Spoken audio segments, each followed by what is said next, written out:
How do you correctly attach the front to the H186 Nova Pro Scala? You'll learn all this and more in the video.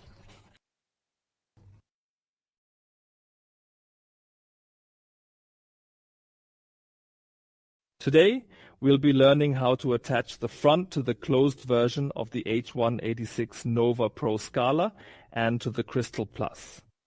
I've prepared the front in advance and gathered some of the tools needed for the next steps. We've got the Nova Pro Crystal Plus on the left-hand side and the closed version of the H186 on the right-hand side. You'll see that the steps for attaching the front are the same whichever variant you're using. In order to determine the correct place to screw the front hooks onto the front, which we will do in the next step, we are simply going to use these marking jigs. This is by far the easiest way to establish the correct position for fixing the front hooks to the front. All of the measurements you need are specified in the installation instructions, which you can find in the link below. So, the first step is to place the marking jigs on the front of our model. One on the left side and one on the right side. Now I can place the front against the drawer and transfer the positions of the hooks from the marking jigs to the front. And here is another little tip for you with this step. I've made myself a spacer strip. See this? That will make it easier for me to align the front. I can place it right here in front of the cabinet, put the front on top, and now everything is perfectly flush, including at the top. The front is 4 mm narrower than the cabinet, so there's a 2 mm gap on each side.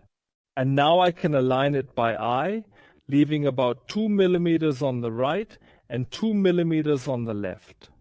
All I need to do now is tap the front with the flat of my hand, like so, and the points of the marking jigs will mark where the holes should be on the front.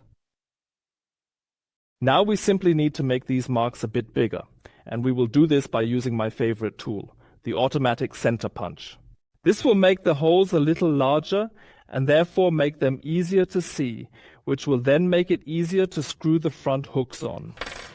Simply place the center punch on the mark and press it straight down. Do this for all the holes here and on the other side too.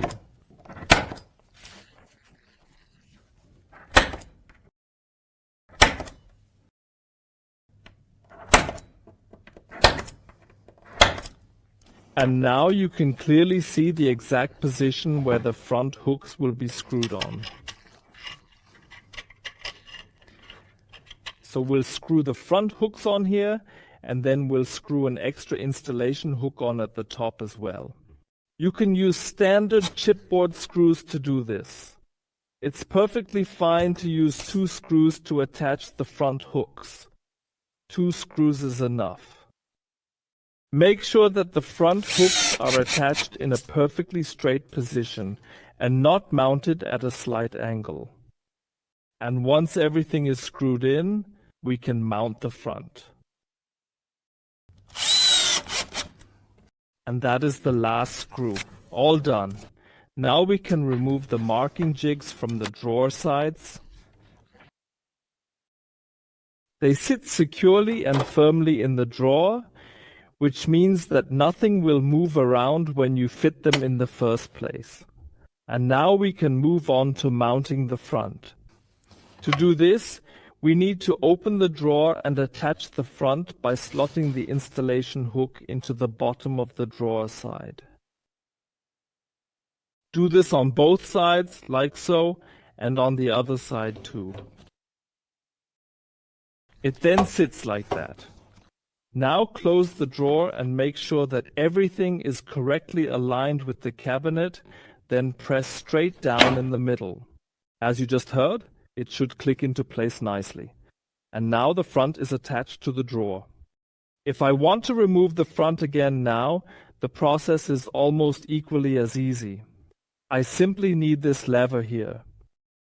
There's a small lever on the underside of the drawer side, and if I pull it back, I can easily release the front and lift it upwards. As you can see, these are the front hooks and the installation hook that we just screwed onto the front. I'll demonstrate the attachment process again on the model so it's easier for you to see. I don't even need to touch the lever. I can simply insert the hook, position the top of the front, then press down. And when I hear that clicking sound, I know that the front has been attached correctly. Now, this model here makes it possible to adjust everything in 3 different directions, so that we can achieve the perfect front panel alignment. Currently, there's a small offset here, which means that the front is slightly too far down, so the cabinet protrudes a little. And now we can adjust the height of the entire assembly. Let's do that now. How do I adjust the height? We have 2 fixing screws here. These are the top 2 screws, or the top one and the middle one. The smaller ones are the fixing screws.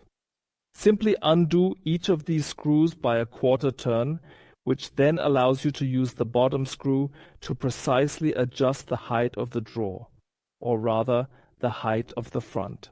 And once you have made the adjustment, you can then simply tighten the 2 screws again in order to fix the front exactly in this position and at this height. If you open the drawer, the process looks like this. Undo the fixing screws on each side.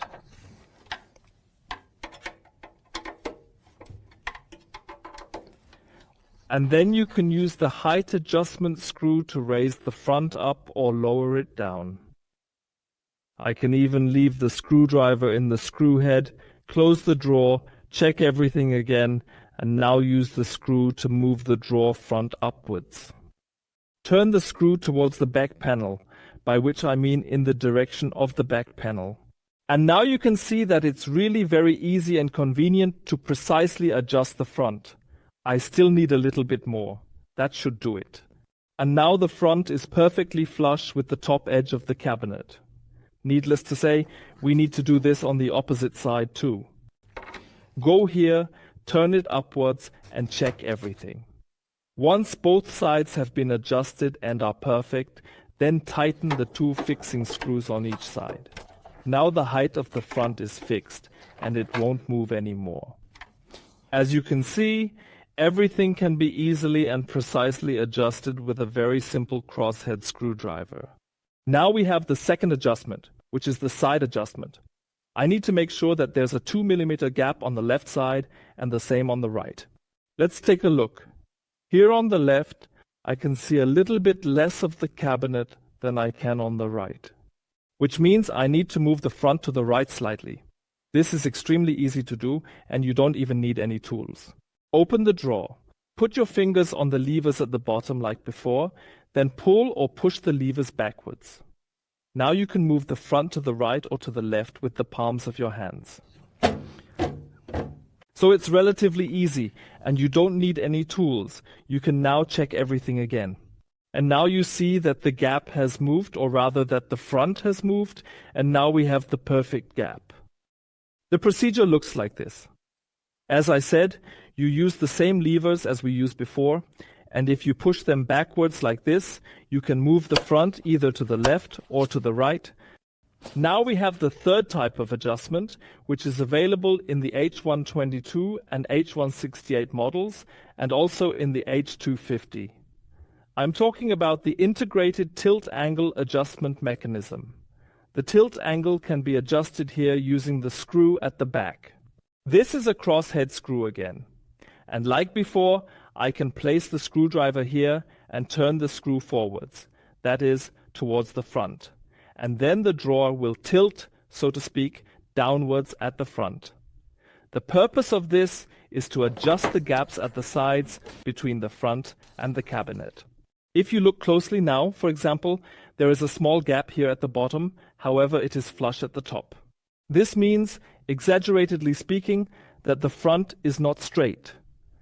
But I can adjust it to make it perfect again using the integrated tilt angle adjustment mechanism by placing my screwdriver at the back and then turning the screws forwards on both sides to adjust the gap or gaps at the sides. And with that, we have now reached the end of the adjustment video for the Nova Pro Scala. We've adjusted the height, we've adjusted the sides, and we've adjusted the tilt angle too. You will find more useful information and links to our products in the description. If you have any questions about this product or others, please write them in the comments below. And if you want to know how to change the design element in the Nova Pro Crystal Plus, or even how to fit and install it in the first place, make sure to watch the next video because I've explained everything in detail there. I wish you all the best and hope that you have lots of fun with your projects.